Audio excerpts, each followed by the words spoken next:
We begin along the water of Porticciolo di Sant'Erasmo, a small harbor that once served Palermo's working coastline.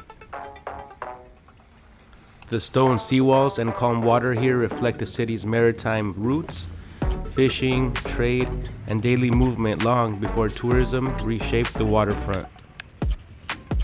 Small boats and canoes sit quietly in the harbor. A few fishermen move about, locals using this space as it was intended to. Circling the harbor, the water deepens and the view opens. Protective stone walls line the path, built to shield the port from windstorms and rising tides. This stretch was once part of Palermo's industrial edge.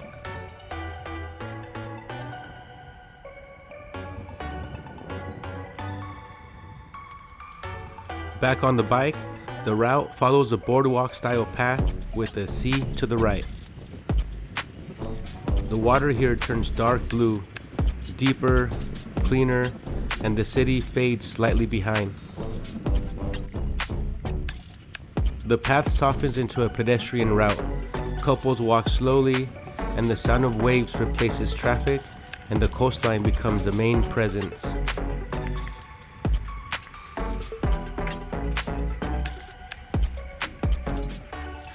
At the intersection ahead, palms and greenery shift the signal. This marks the approach to the Kalsa, one of Palermo's oldest quarters, originally developing during the Arab rule.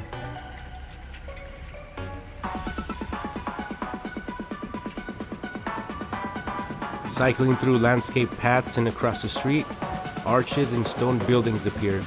These structures reflect Palermo's layered past, Arab foundation, Norman expansion, and later Baroque additions.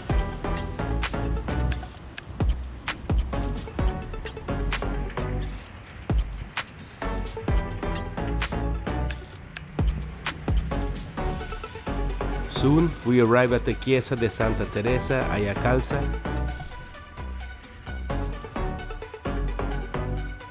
The carved wooden doors, square decorative panels, and stone facade reflect 17th century religious architecture.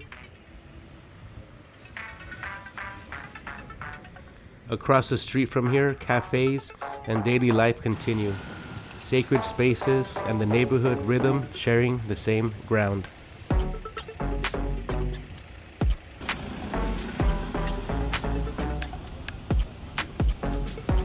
Leaving the church, the scene opens into Villa Giulia, Palermo's first public park, designed in the late 18th century during the Enlightenment period.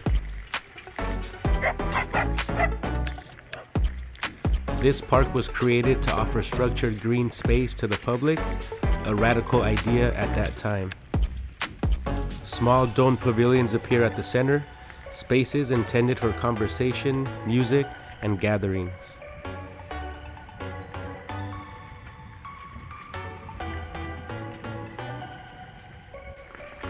Cycling under flower-covered paths and shaded walkways, the park feels expansive. Multiple routes intersect, inviting exploration rather than directing it. At the center stands a sculpture grouped beneath a Latin inscription, Prima sedes coron regis.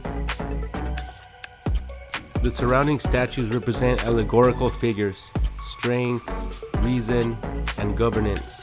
Symbols of Enlightenment ideals that shape this park's design.